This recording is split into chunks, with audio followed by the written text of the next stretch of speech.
तार राजपूत जी भोपाल से। जय जय श्री राधे। श्री हरिवंश महाराज जी, राधे राधे गुरुदेव भगवान। महाराज जी, हर युग में भगवान किसी ना किसी रूप में आते हैं। राधा नाम कई युगों से चलता आ रहा है, लेकिन राधा नाम की इतनी महिमा और एक संत के प्रति इतनी भीड़ और श्रद्धा कभी नहीं देखने को मिली, और ना ही केवल राधा नाम सुनकर लोगों को इतनी गति से बदलते हुए देखा है। महाराज जी, आप उस युग में आए हो जिस युग में हम हैं। गुरुदेव भगवान, भगवान का प्रभाव जागृत होता है।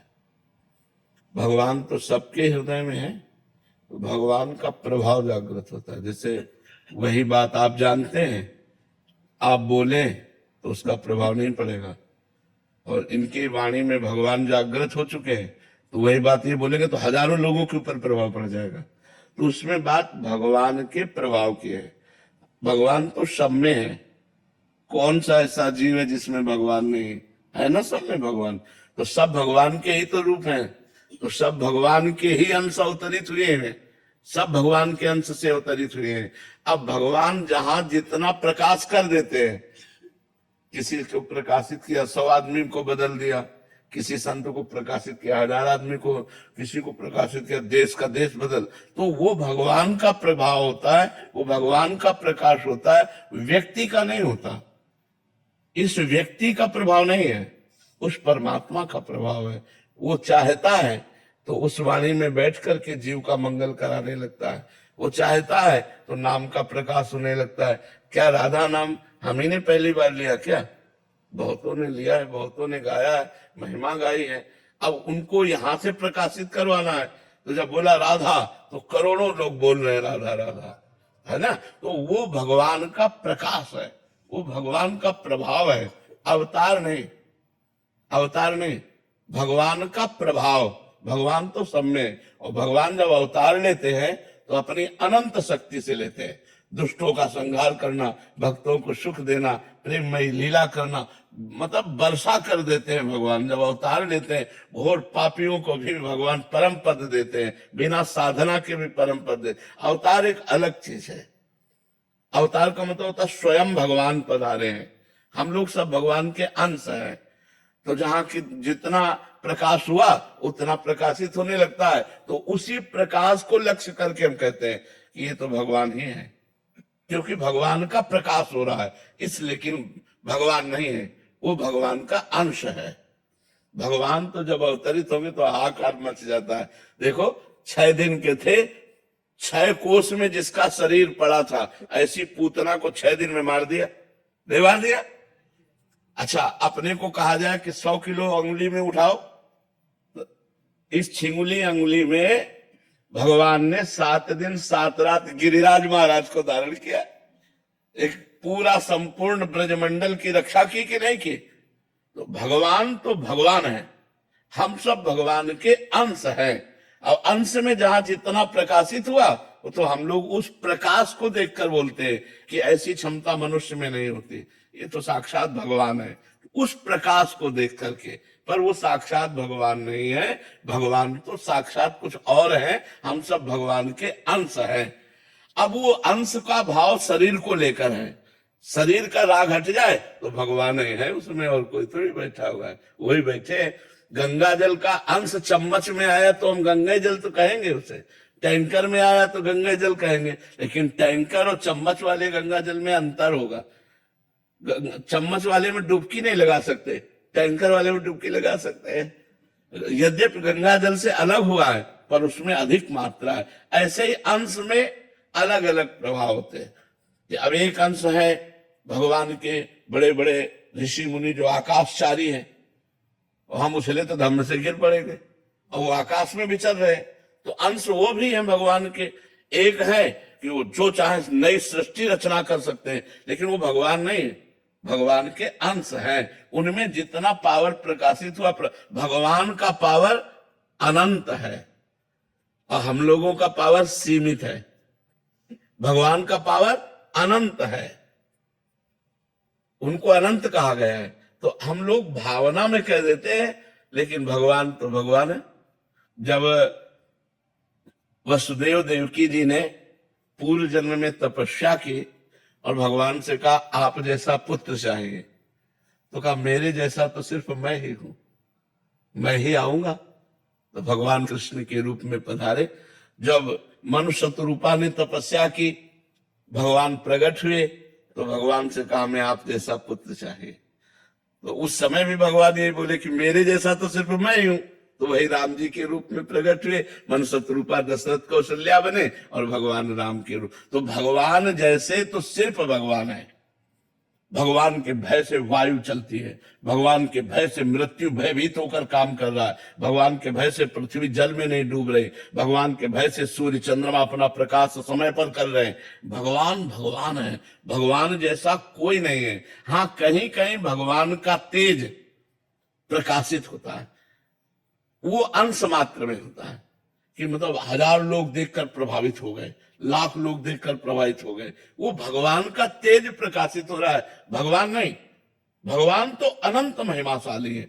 जितने ब्रह्मांड हैं ये भगवान के एक रोमकूप में है, इतने महान भगवान है। देख रावा माते तिन अद्भुत रूप अखंड, रोम रोम प्रतिलागे कोटि कोटि ब्रह्मांड। जैसे गूलर के फल में डाल ऐसे झुकी और उसमें 10 गूलर लगी है, ऐसे एक रोमकूप में 10 ब्रह्मांड, लाखों ब्रह्मांड है। और उस ब्रह्मांड में एक ब्रह्मांडीय मृत्युलोक है, और इस मृत्युलोक में कितने जीव है। अब भगवान की महिमा सिर्फ भगवान, भगवान जैसा कोई नहीं। हाँ, भगवान का जहां प्रकाश, किसी की वाणी में प्रकाश, किसी के चेहरे में प्रकाश, किसी की भुजाओं में बल रूप से प्रकाश, अलग अलग, किसी के माइंड में प्रकाश, अलग अलग प्रकाश दिए हुए हैं। तो भगवान का ही सब। अब देख लो, भगवान का प्रभाव है तो वैज्ञानिकों ने क्या क्या नहीं बना दिया। भगवान ने ही तो पावर दिया वैज्ञानिक को माइंड का। अब एक कील फेंको ऐसे ऊपर, वो धम्म से नीचे गिर जाएगी और सैकड़ों आदमियों को बैठाल के हवाई जहाज उड़ता है नहीं उड़ता है, वो भी तो धातु का ही तो बना होता है और हवाई जहाज उड़ता है। तो ये सब किसने दिया? भगवान ने ही तो दिया। सबको माइंड भगवान ने ही दिया। हम एक साइकिल की चैन उतर जाए तो चढ़ाना मुश्किल पड़ जाता है, क्योंकि हमारी तबीयत उतली है, और एक आदमी की हवाई जहाज उड़ा रहा है। तो भगवान ने माइंड का विकास किया है, भगवान ने अपना अपना प्रभाव रखा है कि उसकी वाणी बोले तो हजारों का परिवर्तन हो जाए। वो भगवान उसकी वाणी में प्रभाव प्रकाशित करते हैं, ना कि वो भगवान है। भगवान तो अद्वितीय है, भगवान जैसे तो सिर्फ भगवान है। जैसे कालिया नाग पूरा काली दह जहर से तपता था, गौओं ने और ग्वाल बालों ने पी लिया तो सब मर गए। भगवान ने उसी काली दह के जहरीले पानी में कूदकर सैकड़ों फण वाले काली नाग को रौंद डाला, उसके फणों पर चढ़कर नाचा, उसने डसा। भगवान को क्या फर्क पड़ा? कुछ नहीं पड़ा। आखिरकार वो चरणों में गिर करके रमणक द्वीप में आज भी वास करता है। तो विचार करो, भगवान की समानता, भगवान की समानता कौन कर सकता है? विश्व में जिसे परास्त नहीं कर सकता था ऐसा कंस था, इतना बलवान था कि जरासंध ने अपनी 2 बेटियों का ब्याह किया। जरासंध अद्वितीय योद्धा था, मतलब हजारों राजाओं को कैद किए था भैरव बलि देने के लिए, हजारों राजाओं को कैद किए था, भगवान ने उनको छुड़ाया। तो कंस को भगवान ने बाल पकड़ के घसीटा, 11 वर्ष की अवस्था में थी, बाल पकड़ के घसीटा, मंच पे पटक दिया, ऊपर कूदे, मर गया जान से। 11 वर्ष के बालक में इतनी सामर्थ। अघासुर, बकासुर, धेनुकासुर, प्रडम्बासुर, कितने मुष्टि क्षाणों मार मार के 60,000 हाथियों का बल लगता था, कोलिया पेड़ हाथी, तो ऐसे सूर पकड़ के खिलौने की तरह पटक दिया, मर गया। भगवान जैसे भगवान भगवान जैसा कोई हो ही नहीं सकता, उनके अंश है। अब किसी में तेज प्रकाशित, वाणी में, बुद्धि में, बल में, बोले यार ये तो साक्षात भगवान है। नहीं, भगवान का अंश है। एक अंश भगवान के सूर्य है, तो पूरे आप विश्व में कहीं घूमिए सब जगह प्रकाश यही दे रहे हैं, जहां देखो वही अपने सामने नजर आएंगे। एक अंश से भगवान से माया पूरी, एक शक्ति है माया, ऐसी अनंत शक्तियों के स्वामी भगवान है। तो भगवान जैसा तो सिर्फ भगवान है। हाँ, ये वो चयन खुद ही करते हैं किसमें ये प्रकाश देते हैं? हाँ, ये उनका अपनी कोई इसमें गतिमति काम नहीं करती। अलग अलग वैभव भगवान प्रकाशित किए, अपनी अपनी क्षमता के अनुसार भगवान वहां पावर दे दिए, जैसे जैसे कर्म के अनुसार क्षमता है वैसा प्रकाश हो रहा है। तो भैया भगवान जैसे तो सिर्फ भगवान है, और भगवान का अवतार जब होता है तो कभी कभी होता है, जैसे अभी पीछे द्वापर में हुआ था कृष्ण अवतार। ऐसे कितने ऋषि मुनि प्रकट हुए जो बार बार धर्म की स्थापना करते हैं। भगवान जब अवतरित होते हैं तो दुष्टों का विनाश करके, विनाशाय च दुष्कृताम, और धर्म की स्थापना करते हैं। लेकिन जब भगवान का पावर भक्त रूप में प्रकट होता है तो दुष्टता का विनाश करके, दुष्टों का विनाश करके नहीं, दुष्टता का विनाश करके भक्ति की स्थापना करता है।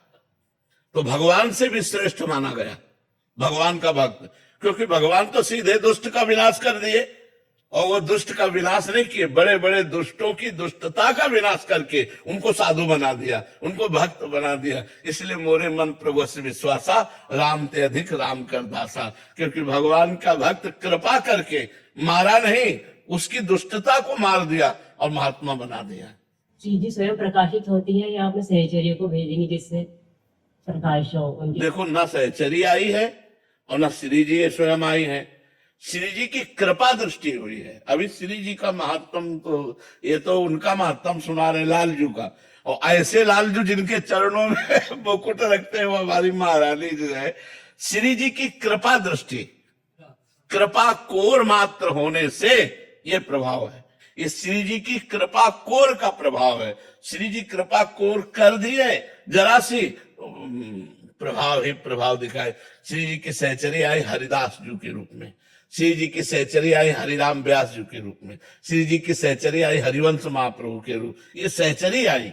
और जब श्री जी पधारती है तो फिर लुटता है रिद्धियां सिद्धियां, सब मारी घूमती गलियों में, बरसाने में रिद्धियां सिद्धियां, भक्ति सब नृत्य करती, क्योंकि महारानी जो पधारी आज भी है, पर वो दृष्टि हमारी नहीं, इसलिए हम देख नहीं पाते। महारानी जो तो अब ये सबसे अलग बात है। आगम निगम पुराण अगोचर, आगम निगम पुराण सब चर्चा बंद। जब लाडली जी की बात आएगी तो बहुत वो अलग होगी, वो अलग बात होगी। उनका बहुत ऊंचा प्रकाश होगा। अरे उनको जो लालजू को अधीन किए हुए हैं, आप सोचो, जाके अधीन सदाई सांवरो या ब्रज को सिरताज, हमारे माई श्यामाजू को राज। तो ये ब्रज क्षेत्र है, ये वृंदावन धाम है, महारानी का घर है, महारानी का। देखो यहाँ का जैसा प्रभाव कहीं आप नहीं देखोगे। यहाँ एक अलौकिक आकर्षण है, एक अलौकिक आनंद है, एक अलौकिकता है, नहीं है। अच्छा, यहाँ का जो वासी है, चाहे जहां वो सीमा के बाहर निकलेगा तो उसके प्राण व्याकुल हो जाएंगे। भैया हम बरसाने के बिना नहीं रह सकते, हम वृंदावन के बिना नहीं रह सकते, हम ऐसे, मतलब कुछ है ऐसा, कहा नहीं जा सकता, पर जो हमारे हृदय को पकड़ लिया है, अब हम जी नहीं सकते। अब हम राधा नाम के बिना जी नहीं सकते, वृंदावन धाम के बिना जी नहीं सकते, ब्रज धाम के बिना जी नहीं सकते।